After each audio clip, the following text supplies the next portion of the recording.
কে? বাবা, কি গলা রে বাবা! কাকে চাই? আচ্ছা, এইটাই কি কুলভূষণ গুপ্তের বাড়ি? হ্যাঁ, আমি তার স্ত্রী। ঠিকই ধরেছি। হ্যাঁ, আপনারা রান্না করা এবং বাড়িতে যাবতীয় কাজের জন্য লোক চেয়েছেন তো? হ্যাঁ, কাগজে বিজ্ঞাপন দিয়েছিল। তাই তো, সমিতি থেকে আমায় পাঠিয়েছে। সমিতি? তোমাদের আবার সমিতি আছে নাকি? কি যে বলেন, আজকাল কোন ব্যাপারে সমিতি নেই বলুন? তা কোন সমিতি থেকে আসা হচ্ছে? নিখিল ভারত সর্বকর্ম করিতকর্মা উন্নয়ন সমিতি পশ্চিমবঙ্গ শাখা অফিসে। আমাদের বাড়ির সবকিছুই করতে হবে কিন্তু। তা বাড়িতে কজন লোক? 4 জন। আমরা স্বামী স্ত্রী চাকরি করি, সকালে বেরিয়ে যাই আর সন্ধ্যে ফিরি। ও, না ফিরলেও ক্ষতি নেই। কি বলে? না, আপনি বলে যান। বাড়িতে থাকবে বৃদ্ধ শ্বশুর মশাই আর এক পিসি। পিসি? তা সদাব্বা না বিদাব্বা? বিধবা। হয়ে গেল, এবার আবার আলাদা রান্না করতে হবে। তা হোক, যাক, ধরে নিন লোক পেয়ে গেছেন। ওমা, আমাদের শর্তগুলো শোনো। আগে সেসব পরে শুনলেও চলবে, আগে আমাদের শর্তগুলো শুনুন। শর্ত?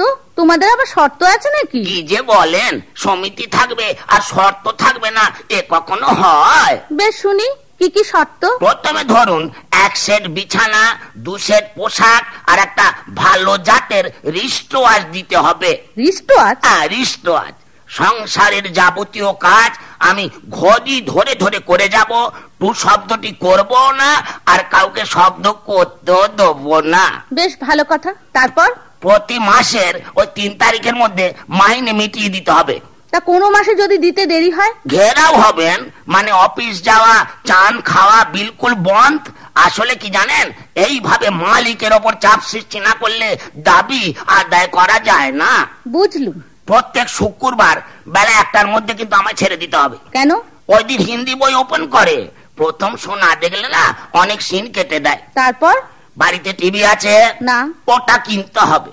এক বাড়িতে কাজ করব আর অন্য বাড়িতে টিভি দেখতে যাব, সমিতির নিয়ম নেই। বাবা! রোববার তো ধরুন আপনারাই বাড়ি থাকবেন, ওই দিন তো আমার থাকার কোনো দরকারই নেই। তার মানে? মাসে 4টে ক্যাজুয়াল আর 3টে মেডিকেল, এ তো দিতেই হবে, এটা সমিতির আইন। ছুটিটা বড্ড বেশি হয়ে গেল না? মোটেই না, বরং ওই মেয়ের রাঁধুনি রাখতে গেলে এর উপরে বছরে 2 মাস মেটারনিটি লিভ দিতে হতো। যাকগে, আর কি আছে চট করে বলে ফেলো। দেখুন, ওই তাড়া দেবেন না, তাড়াহুড়োটা আমি একদম পছন্দ করি না। আমি টাইম টু টাইম নিঃশব্দে সব কাজ করে যাব। হ্যাঁ, ওই আর একটা কথা, ওই আপনি মালিক বলে যদি অসময়ে জল খাবার করতে বলেন, আমি কিন্তু শুনবো না। সে কি, আত্মীয় স্বজন বন্ধু বান্ধব যদি হঠাৎ এসে পড়ে? নিজেরা করে নেবেন। এক দল লোক মুখ বুঝে খেতে যাবে আর এক দল বসে বসে খাবে, এ জুলুমবাজি আমি কিছুতেই সহ্য করব না। আমার মাথাটা কিরকম ঘুরছে। এতেই ফিউজ হয়ে গেলেন? এখনো তো আসল কথা বলিনি। বেশ, তাহলে বাকিগুলো না হয় আর একদিন শুনবেন। না না, শেষ করে যাওয়াই ভালো। দেখুন, ওই চেঁচামেচি আর খেঁচাখেঁচি একদম চলবে না। বাড়িতে ঘন্টা রেখে দেবেন একটা, দরকার হয় ঘন্টাটা বাজিয়ে আমায় ডেকে পাঠাবেন, যা বলবার মৃদু সুরে বলবেন, ঠিক আছে? ঠিক তো থাকতেই হবে। এবারে ধরুন বাড়িতে কিছু হারালো, পাওয়া গেল না, বা ধরুন চুরি গেল। চুরিও হবে নাকি? না তা কেন, তবে প্রায় বাড়িতে তো এরকম হয়। সেক্ষেত্রে কিন্তু কোনো মতেই থানায় যাওয়া চলবে না। হ্যাঁ, ওটা ওই দ্বিপাক্ষিক আলোচনার মাধ্যমে মিটিয়ে ফেলতে হবে। কি করে? সোজা হিসেব, মালিক আর কর্মচারী দুজনেরই তো সমান দায়িত্ব, তাই দুজনকেই অর্ধেক অর্ধেক দাম দিয়ে দিতে হবে। ও, তার কিছু আছে? মোটামুটি এইটি হলো, এরপর ছোটখাটো যা যা মনে পড়বে পরে বলে দেবো খন। বাবা, বাঁচলুম।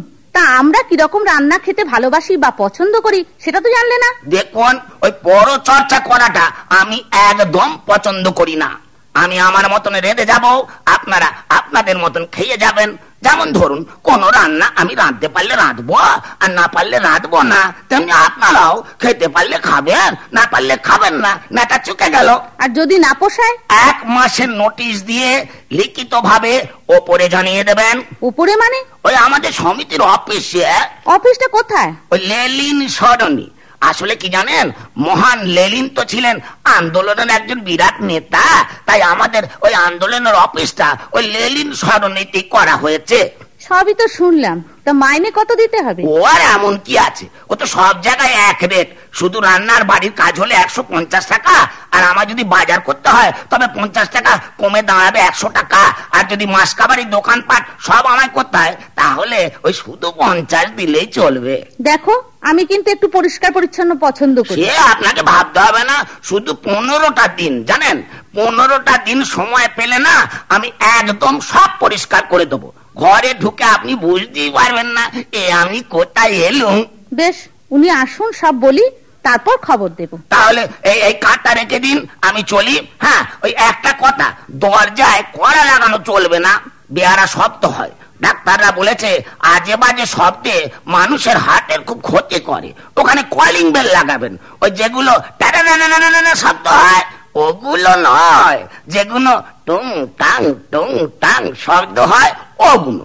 আমি খুব শান্তিপ্রিয় লোক, টু শব্দটি করবো না আর কাউকে করতেও দেবো না।